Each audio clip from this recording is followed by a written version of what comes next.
Nawaambia wapendwa, bora tusalende tu. Nimepata fanya unataka. Nitumie kama upendano, kama nitumie mbegu, kama nikujipiga, kama unanipa. Nimesalenda. Nimesalenda mtumishi wa Mungu. Nabii Isaya. Nabii Isaya alikuwa ni nabii wa Mungu mkubwa sana. Sawa. Katika manabii wakubwa basi yeye ndiye amezidi. Kwa sababu ana sura 66. Kwenye nini? Kwenye kitabu chake. Sura ngapi? 66. Ambayo yeye inaitwa ni Biblia ndogo. Biblia ina sura ngapi? Ina vitabu vingapi? 39 Agano 27. Sasa sura zimegawanyika kama vile vile. Sasa Nabii Isaya alitabiri sura 27 zinazungumzia kuhusu habari ya neema. Lakini sura 39 ama nanielewa naposema sura. Manake anatabiri kuhusu habari ya hukumu, Agano la Kale. Kwa hiyo mtumishi ni nabii mkubwa. Kwa sababu amesalenda, nitumie upendano. Bwana akamwambia, nataka nikufanye kuwa igizo la kinabii. Bwana akamwambia, utatabiri kwa muda wa miaka 3 uchi. Usivae viatu, usivae nini. Hivyo picha kama ufie.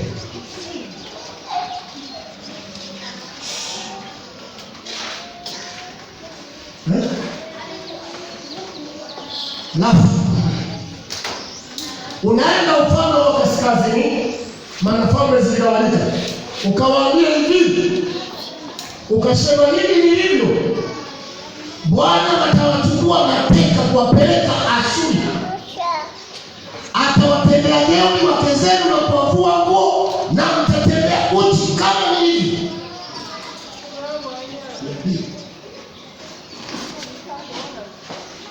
Mungu tuweke kumida.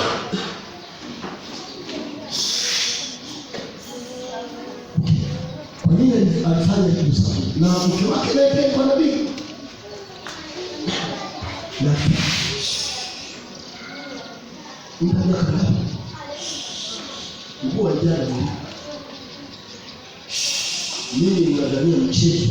Ndio maana Biblia inasema ufalme wa Mungu unapatikana kwa nini? Na nawaambia sio kwa neno la Kristo. Kama unazikataa habari za Kristo, je, Agano la Kale unaweza? Yeye ndiye alibadili leo na sasa. Na kweli huu ni upendeleo ambao hatukustahili.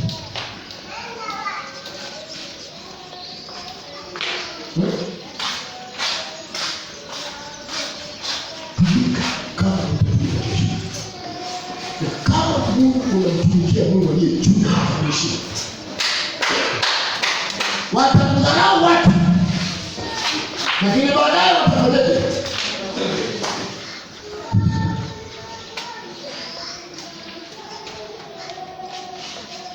Injili wakati inaanza huko nyuma ilionekana kama injili ya watu ambao masikini, wale ambao labda wamefukuzwa na wazazi wao,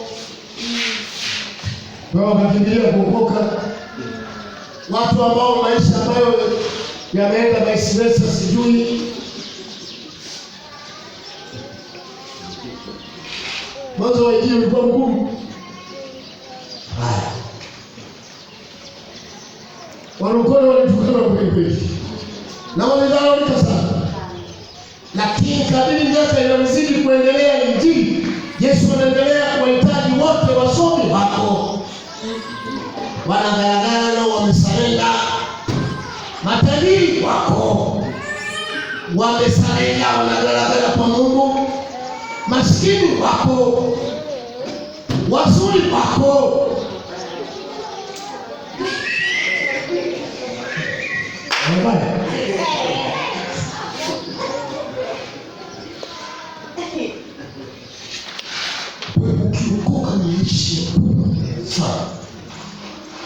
serikali yetu ya Tanzania inawatafuta watu waaminifu. Ukiona rais anaanza kubadilisha wizara huyu,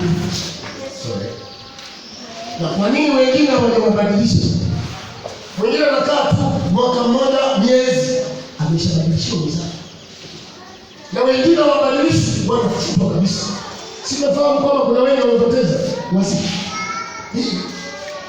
Serikali ya kumi inatafuta watu waaminifu. Wapatikane wapi waaminifu? Si lazima wapitie kwenye viwanda.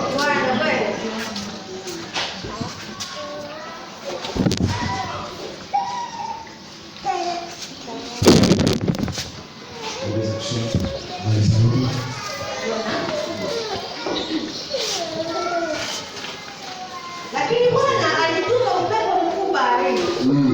Ikawa tufani kubwa baharini, hata Merikebu ikawa karibu na kuanguka.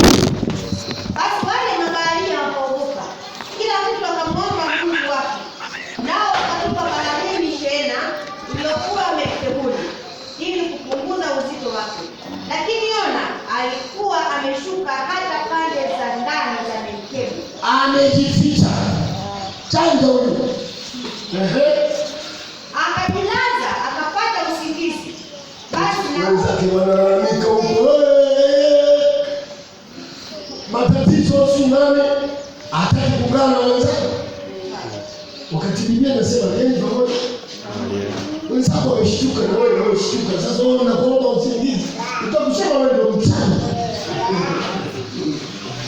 Kula limaumbie. basi Naota akamwendea akamwambia, una nini ewe ulalaye usingizi?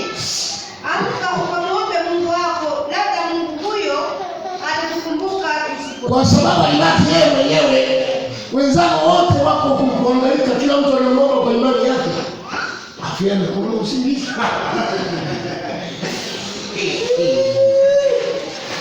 Hata mwenyewe vipi, unaweza kujisikia vizuri? Tuna mashaka na huyu mchawi. Ikabidi wamwambie wewe sio kwa usingizi hapo. Vipi? Anajifanya mlala kubwa alijua. Nini kuna nini? Anataka mboni maswali. Kura zimemwangukia. Maswali kibao. Wakasemezana kila mtu na mwenzake, haya na sije kula. Baada ya kujua mabaya haya ametupata kwa sababu ya nani. Basi kabadilisha kula. Na hiyo kula ikamwangukia yeye. Hadi sikumwangukia mtu amelala. Wakati wenzao wako kwenye matatizo. Ndipo akamwambia, tafadhali tuambie, wewe ambaye mabaya haya yanakupata kwa sababu yako, haki yako ni haki gani? Useme, maana lazima tujue. Nawe umetoka wapi? Haki yako ni nawe mtu wa kabila gani? Akawaambia, mimi ni Mwebrania, nami namcha Bwana Mungu wa mbingu aliyeziumba bahari na nchi. Ndipo watu wale wakaogopa mno, wakamwambia, ni jambo gani hili tulilotenda? Kwa maana watu wale walijua ya kuwa amekimbia ajiepushe uso wa Bwana, kwa sababu alikuwa amewajulisha. Basi wakamwambia, twende nini ili bahari itulie, kwa maana bahari ilikuwa inazidi kuchafuka. Hali mbaya zaidi. Naye akawaambia, nikamateni mtupe baharini. Mtatu wabebesha damu yake iwe juu yao. Yes, ingeweza kuruka peke yake. Yaani unawapa watu wazangu wakubebe peke. Hiyo ndio inasumbua kweli. Ipate nini? Lakini watu wanasema jamani, bora tuendelee kubeba kuliko wale hivi. Wakalibeba. Ndio msaidiane sasa kama ni kwa leo.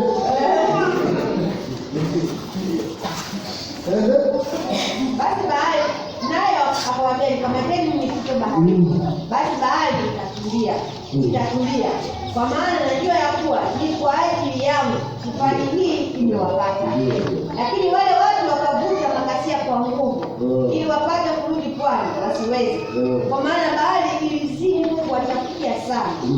Basi wakamlilia Bwana wakasema, twakuomba Bwana, twakuomba usiangalie kwa ajili ya uhai wa mtu. Sasa walivuta subira kwamba wale watu walikuwa na utu, wakasemezana tena labda tuongeze nini jitihada, kwa kuwa ameshasema yote ni chanzo chake ni hiki.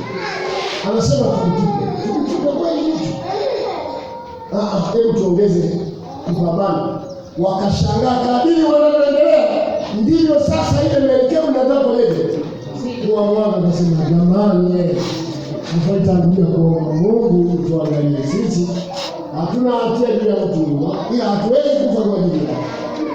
Bora hapo mwenyewe mtamwani huko. Wakamnyanyua. Ikafanyaje? Ikatulia. Ndio. Wala usikatilize kwa ajili ya damu isiyo na hatia.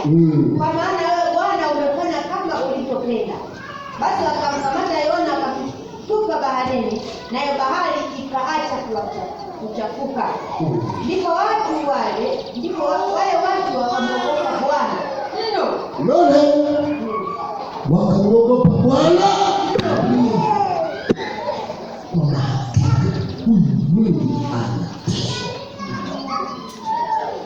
Kwa hiyo hawakuogopa tu wakaishia hapo.